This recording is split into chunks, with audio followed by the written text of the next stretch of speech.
Do the more. What, bitch? Do the more. Yeah, whoa. Do the more. Yeah, woo. Do the more. Yeah, whoa. Damn. Niggas tryna flex like Mar. Fuck bitches, no ex like Mar. Yeah. Pull up and Yeah, Lilmar, no, for real, that way. Yeah, welcome back to the YouTube video, and today I got another prison story for you guys. Now, some of you guys remember my last video where I talked about my roommate and how we used to smoke. His name was Reek. That was the Crip. And now, I did not tell you guys about this white boy who was also our roommate. However, I did rap about it in my first day out track. Some of you guys may have noticed where I mentioned lines such as, made that white boy slit his wrist, and Reek came to the cell, almost got his wig split, and white boy came to the cell, or Low came to the cell, he was a snitch. So, yeah, that's what I'm going to be talking about in this video. I'm not going to be talking about the snitching part. I got another video, well, I got a couple of videos about this, because we had a time, honestly. Like, okay, so I'm going to just go ahead and start all the way from the beginning. So, when I first got to Kirkland, when they first moved me into the cell, I was in there with one guy, and I'm not going to talk about him. His name was Smoke. He was also a Crip, but he was only there for 2 days. Now, this other guy named Nick, that was his first name. His last name was Low. He came to the cell as well, and he had just got moved for snitching. Now, I'm not going to talk about the snitching and all that, because that's for a further video. But just keep that in mind. But me and Low were pretty cool. Like I said, Smoke was only there for 2 days. So once he left, it was just me and Low. I'm going to call him Nick, because that's just easier. So me and Nick, we were pretty cool for the next, like, 2 or so weeks. And then that's when Reek finally came. Now, Reek, we were all cool at first. Everything was, you know, a breeze. Everything was just a breeze until about, like, a week after that. Now, let's get into the story, because this is pretty juicy. It's really entertaining, and really this is the only like bad like confrontation. Man, this cord, my dash cam cord, is really bugging me. I hope it's not bugging you guys. I'm gonna just ignore it. But or I could put the camera over here. Yeah, I'll just do it like that. All right. So basically, yeah, like I said, everything was a breeze for about the first week. But let's say, well, basically, there was these two guys in the cells next to us. Now, they were kind of, I don't really know how to describe it. Like, everybody in prison was just like I said, it was childish. Like, all people did all day was just talk junk and, you know, just talk junk. But like I said, remember I told you guys, we used to always be smoking at K2. So Nick, I guess it just like affected him really badly. Sometimes he would get high and he would just, really most of the time he would just start rapping. But sometimes he would just go like, I don't even know how to describe it. Like he just went stupid. You feel me? So the guys in the cell next to us, they were like just messing with him. Like, hold on, I gotta turn the car on. It's getting hot in here. I'm sweating. All right, so as I was saying, basically they would just be messing with Nick. Like, they would be trying to like sell, like he was also the plug, so he'd be trying to like sell Nick some K2 for like his breakfast trays, or they would just be like just talking shit, like saying like, oh yeah, when we come out for showers, I'm gonna jump your ass. Now, like, I ain't stupid. Like, I know ain't nobody just gonna beat somebody up for no reason. Like, even though it's prison, like, I just didn't take any of their threats seriously. Like, because none of it was serious. Like, it was just all entertainment to them. But Nick, he was just so scared. Like, and it's crazy how he used to be scared, but it was his fourth bid. That's why I said in the song, like, with his fourth bid, he with the shits. But at the same time, I guess he really wasn't with the shits, because he was actually scared. But see, the problem was he was just traumatized, because he's been jumped a lot of times. Like white people do not have a good experience in prison, honestly. Like, if I was white, man, I would have been fucked up, honestly. And that white boy LA that I mentioned in my song, who was in there for the same reason as me, his time wasn't easy either. He got extorted. He had to give up his lunch tray every day. So, I mean, white boys do not get treated good in prison. It doesn't matter how you act. I mean, you have to be like a hardcore white boy to survive in prison. So anyways, so let's get to, so you guys understand the story. Like, they just were messing with him. And now there was this one night, shit just got real. So basically, they told him, well, he wanted them to stop messing with him. So they said, we'll stop messing with you if you slap Lilmar. Well, really, they wanted us to slap. I think at first they said slap box. They didn't just tell him to slap me. They said they wanted us to slap box. And I'm sitting there trying to explain to this man. I'm like, bruh, I'm not slapboxing because I'm not with all that fighting shit. You know what I'm saying? I don't care if we're in prison. I don't have no image to make to nobody in here. I'm not trying to impress nobody in here. You feel me? I'm not about to do that for their entertainment. So I straight up told them, I was like, no, I'm not going to slapbox him. So basically they told him, well, okay, we'll just go slap him. I'm laying in bed. I'm laying in bed. They're like, well, go slap him. And I don't know why he thought that was going to be the end of the situation. See, they wanted him to do this because you guys understand. So at first he didn't want to do it at first, but then he realized, like, they just kept saying it. Like, they even stamped it on their gang. They were like, they said, Blood, slap him and we'll leave you alone. So guess what? He jumped up all the way to the top bunk and he slapped me. And it wasn't loud enough because he didn't want to do it hard. So I barely felt it. But then they was like, you got to do it again. That wasn't loud enough. We ain't here. You got to slap him hard.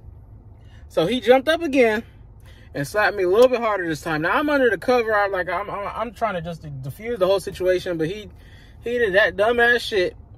And he thought it was going to be over. But was it over? No. Because guess what they said?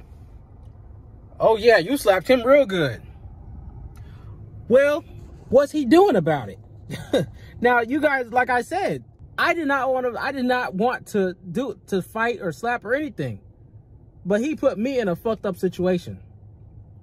Because at that point, it's a white boy slapping a black man. And in prison, that's not okay. So everybody, even our roommate Reek, he wanted me to do something about it. So at that point, everybody in all the other cells, they're just listening and listening to what's going on. And Reek, he's telling everybody, oh yeah, he ain't doing nothing about it. And so at that point, Reek got irritated. So he was like, he literally took my mat. He was like, you getting off this bunk bed. You better get down here and fight this man. So everybody wanted me to fight him. And at that point, I still didn't want to do it. But at that point, Reek was getting irritated. He was about to fight both of us. Like he wanted to beat up both of us at that point. And he started saying he was going to take my trays the next morning, the next day. He wasn't going to let either one of us eat. He wasn't going to let Nick eat because he slapped me and I'm black. And he wasn't going to let me eat because I didn't do nothing about it. So he made me get down from the top bunk. He took my bed. He was like, nah, you ain't going to sleep till this gets resolved. So at that point, we just standing there. And Reek even said himself, man, this about to be a Royal Rumble. Because he kept trying to get me to fight. And I'm just standing there. Trying to explain to everybody, you know, I'm a real nigga. Like, I fuck with Nick. I understand the position that he's in.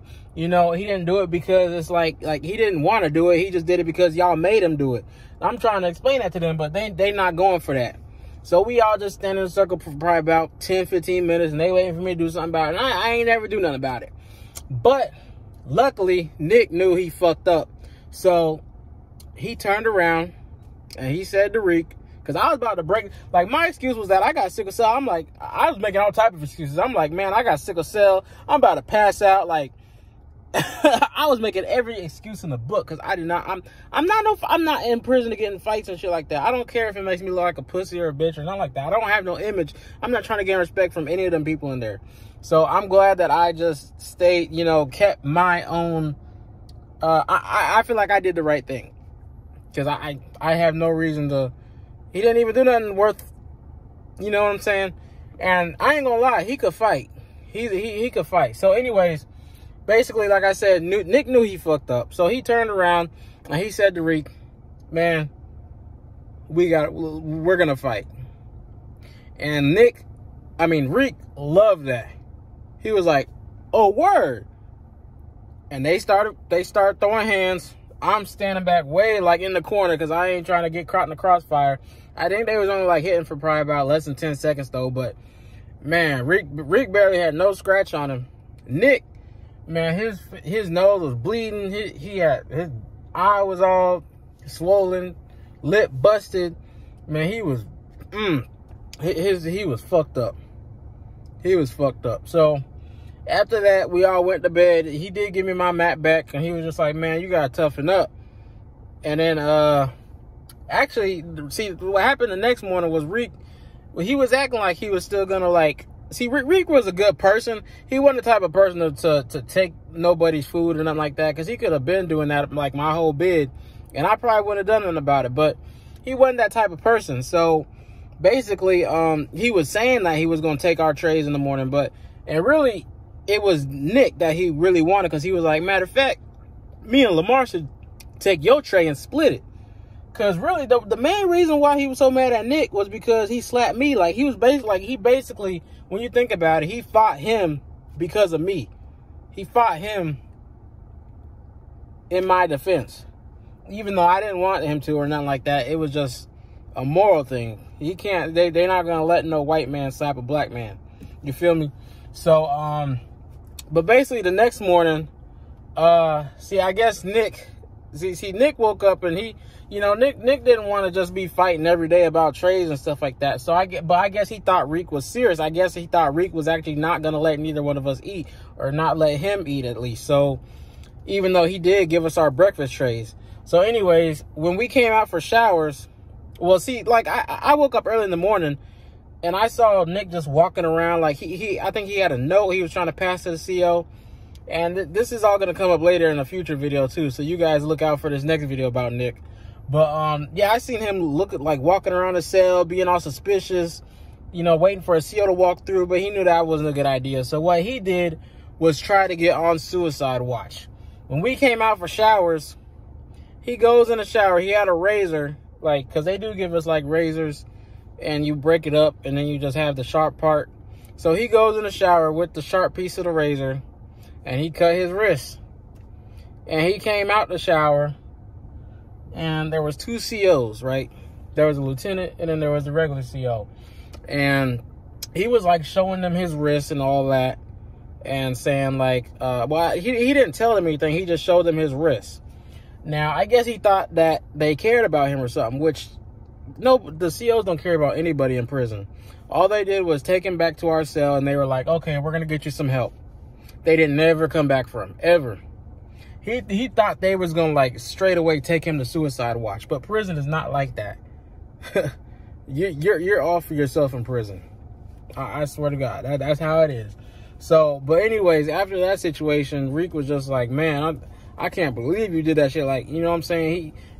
I know Nick was nervous as hell. He thought Reek was going to, like, beat his ass after that shit because he almost got him in trouble. But Reek was also in shark incarceration, so he didn't want to, you know, fuck up either. So after that, he just left Nick alone for a week. We were all straight for about another month after this situation. And then I'm going to get into the situation of where we had to kick him out the room. Damn, I just leaked it.